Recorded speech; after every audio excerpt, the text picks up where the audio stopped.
자, 시청자 여러분, 안녕하십니까? 반갑습니다. 제가 오늘 말씀드리고자 하는 이야기는, 설 이후에 우리 집값은 어떻게 변할 것이고, 그리고 설 이후에 부동산 투자에서 우리는 어떤 자세를 취해야 할 것인가, 그런 이야기를 하고자 합니다. 자, 오른쪽 편에 제가 지금부터 대한민국에서 말하는 4인의 부동산 전문가에 대한 의견을 말씀드릴 것입니다.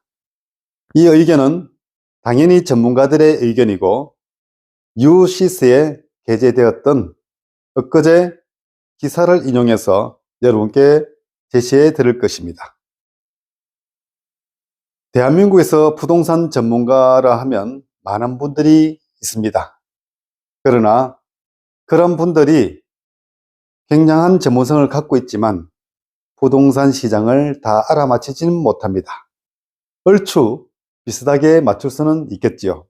그러나 지나가 보면 맞지 않은 분들도 있고 맞는 분들도 있습니다. 그러나 맞는 분보다 맞지 않는 분이 더 많은데요. 오늘은 그런 분들의 의견을 존중하면서 제 의견도 말씀을 드릴 것입니다. 물론 제 의견도 맞지 않을 수도 있습니다. 그러나 저도 나름의 소신을 가지고 말씀을 드리니까 제 이야기를 참고하셔가지고 투자하시는데 사용하시면 감사하죠. 저는 설 이후에 부동산 시장을 이렇게 봅니다. 첫 번째는 아직도 조금 조정할 여지가 있다. 기간과 가격에 조정할 여지가 있다는 것이죠. 왜냐하면 현재 정부에서 부동산과 관련해서 다양한 뭔가 규제 완화 정책을 내놓고 있기는 합니다. 그러나 그것이 우리들 페북 가까이 들어올 정도로 좀 이렇게 다가올 정도로 느껴지지는 않고 있는 것이죠. 그렇다는 것은 많은 부동산 관심을 가지고 있는 그런 분들의 마음을 움직이기에는 아직도 부족한 면이 있다라고 보는 것이죠. 그러나 정부의 정책은 부동산 규제 완화 추세로 가고 있다는 것은 명확합니다. 자, 그러면 여러분, 이러한 부동산 시장에서 조정 기간을 거치고 나면 어떻게 될까요? 저는 반등한다에 방점을 두고 있습니다.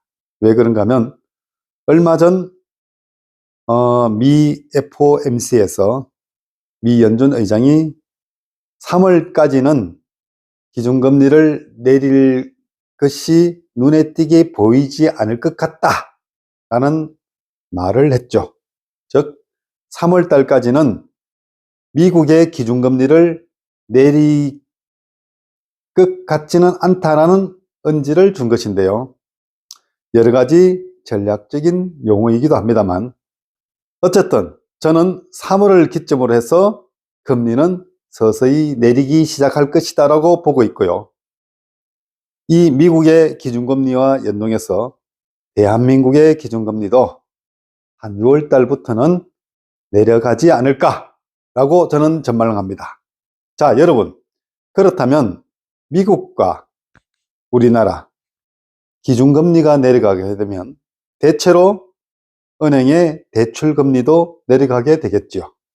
거기다가 나라의 부동산 정책이 규제 완화 쪽으로 가고 있다면 정책의 영향을 가장 많이 받는 부동산의 거래는 좀 더 활성화되지 않을까요? 거래가 활성화된다는 것은 뭔가 가격이 더 올라갈 여지가 있다는 것이죠. 여기에다가 지금 전셋값이 오르고 있습니다. 물론 아파트의 전셋값이 많이 오르고 있고요.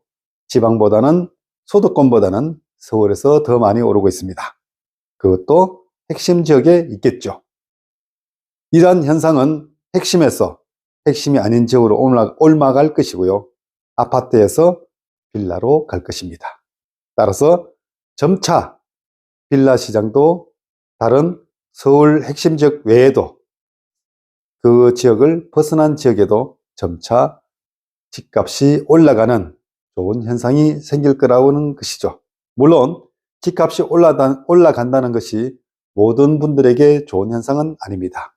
아직도 무주택이신 분들은 집값이 더 내려가기를 바라고 있을지도 모릅니다.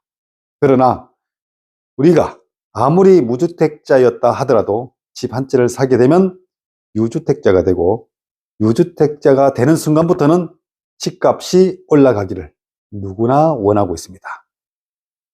세상의 집값은 사고자 하는 사람과 팔고자 하는 사람 간의 심리적 경쟁의 관계에 있다가 누가 더 우위를 가지고 있느냐에 따라서 집값이 올라가기도 하고 집값이 내려가기도 합니다. 자, 여러분들의 입장은 다 다릅니다.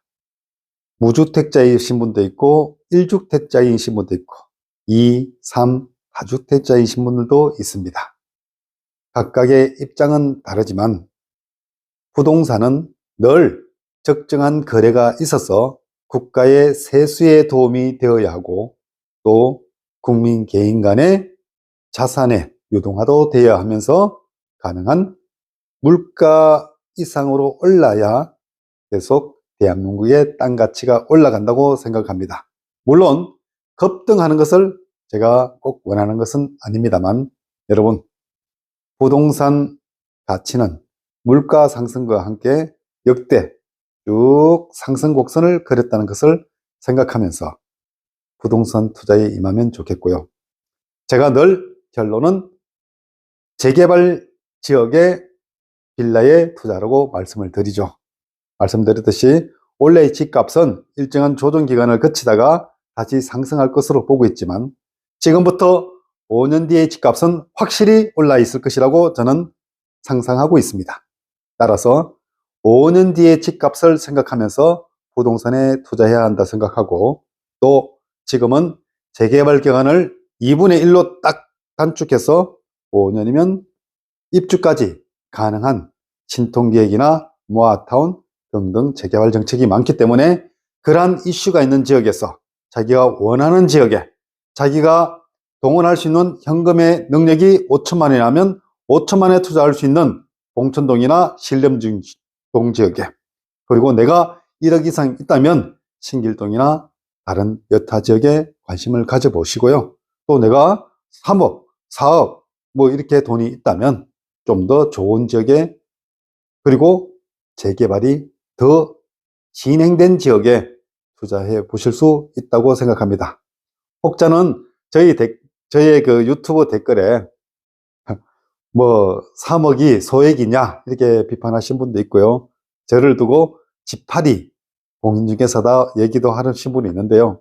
저는 그런 댓글에 대해서는 그냥 그럴 수 있다라고 생각하지만은 제 주장에 변함은 없습니다. 제가 공인중개사라서 집을 꼭 팔아야 되는 이유도 있겠지만은 그것이 아니라 제 말을 믿고 제가 추천하는 부동산을 투자해서 그분이 돈을 번다면 저는 중개사로서 굉장히 보람을 가질 것이고요. 고객 여러분도 부동산 투자에서 성공하시고 저도 중개에서 성공할 것입니다. 그리고 제가 여러분께만 예를 들면 빌라 시장에 투자해라, 재개발 지역에 투자해라고 말씀드린 게 아니고요.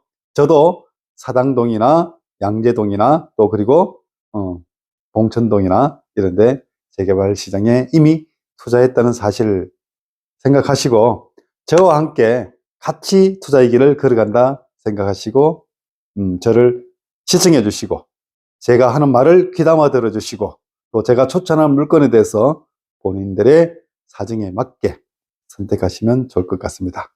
여러분, 새해에도 설 이후에도 저와 함께 부동산 시장에서 성공하는 투자로 이어지기를 바라면서 오늘 영상 여기서 마치겠습니다. 여러분, 감사합니다.